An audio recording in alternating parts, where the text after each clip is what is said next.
Theresa May's new-look cabinet is met for the first time after a string of resignations over her Brexit strategy left her government in crisis.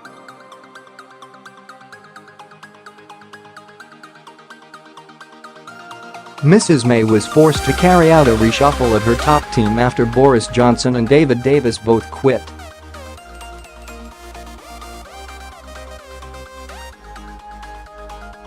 The Prime Minister has warned the Tory party it must unite or face the prospect of Jeremy Corbyn in power.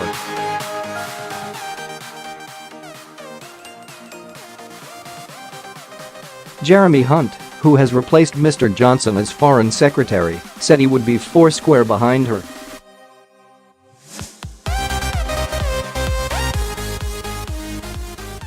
The UK is due to leave the European Union on 29 March 2019, but the two sides have yet to agree how trade will work between the UK and the EU after that.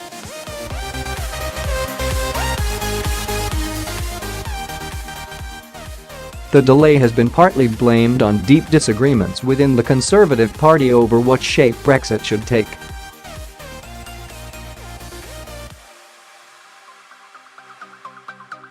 Essentially, the arguments are about how much the UK should prioritise business interests by compromising on post-referendum promises to end free movement of people, remove the UK from the remit of the European Court of Justice, and also have an independent trade policy which allows the UK to set its own trade rules and strike its own trade deals.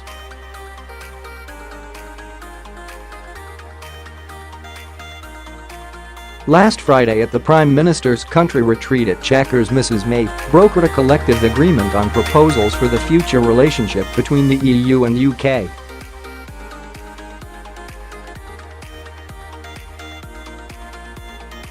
However, Mr Johnson, whose departure on Monday followed that of Brexit Secretary David Davis, and several junior figures accused Mrs May of pursuing a semi-Brexit.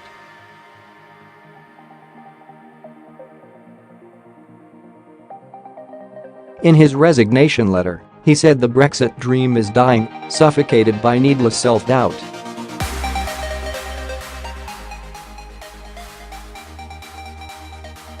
Mr Davis, who has been leading Brexit negotiations for the UK so far, said he did not agree with the Prime Minister's proposals, so was the wrong person to be going into negotiations with them.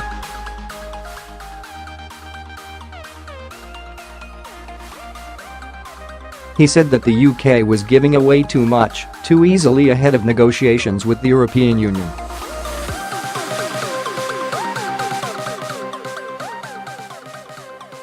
Several junior government figures also quit, including Brexit Minister Steve Baker, who told the BBC's Daily Politics they had been blindsided by the No. 10 plan that emerged at Chequers.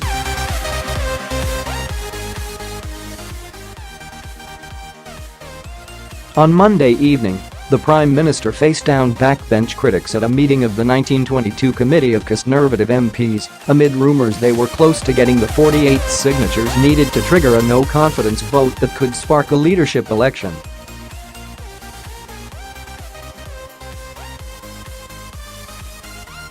She told her critics the alternative to the party coming together could be a left-wing Labour administration, with Jeremy Corbyn as Prime Minister.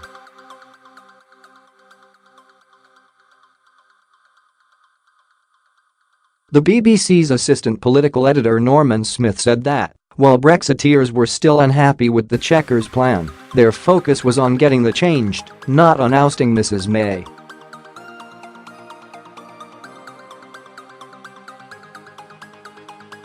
There is a genuine weariness and horror at the thought of more disruption, turmoil and a possible leadership contest, he told BBC Radio 4's Today programme.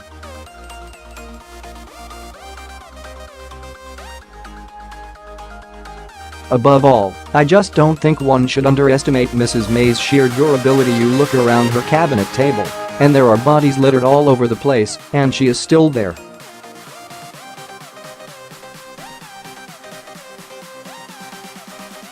Yes, her position is extraordinarily fragile and vulnerable, but it is far from game over.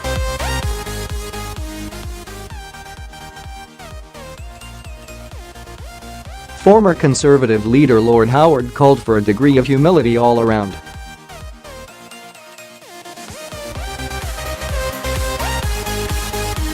He told the Today program, "I do think it would be extremely foolish and extremely ill-advised for anyone to send in letters to mount a motion of no confidence in the Prime Minister, and I am delighted that good sense seems to be breaking out."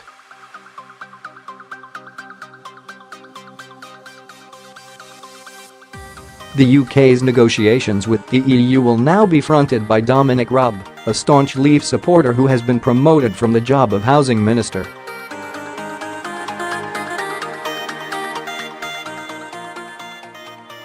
Mr Hunt, who has been Health Secretary for the past 6 years, was a Remain campaigner in the 2016 EU referendum.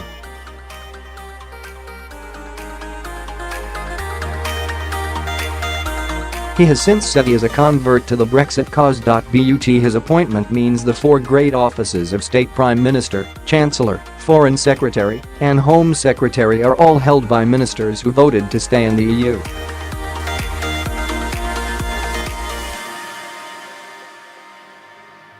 In his first comments as Foreign Secretary, Mr Hunt said he would be standing foursquare behind the Prime Minister so that we can get through an agreement with the European Union based on what was agreed by the Cabinet last week at Chequers.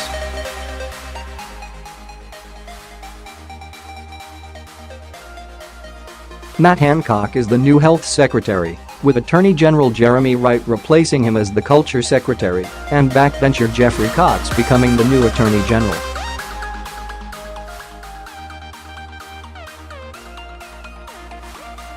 Labour leader Jeremy Corbyn said Mr Johnson and Mr Davis had abandoned a sinking ship, shattering the illusion of unity initially surrounding the Chequers plan.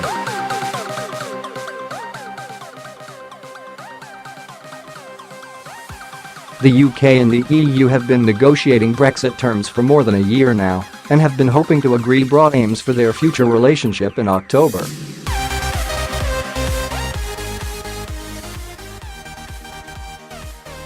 The aim of the Chequers away day had been to agree the UK position after 2 years of discussion, but the resignations have put a question mark over that.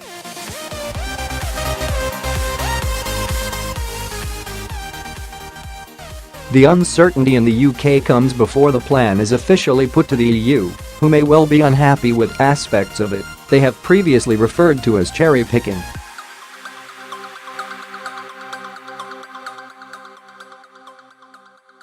One other element of Friday's agreement worth noting is that it pledged to speed up preparations for the UK to be ready to leave the EU without a Brexit deal in March next year.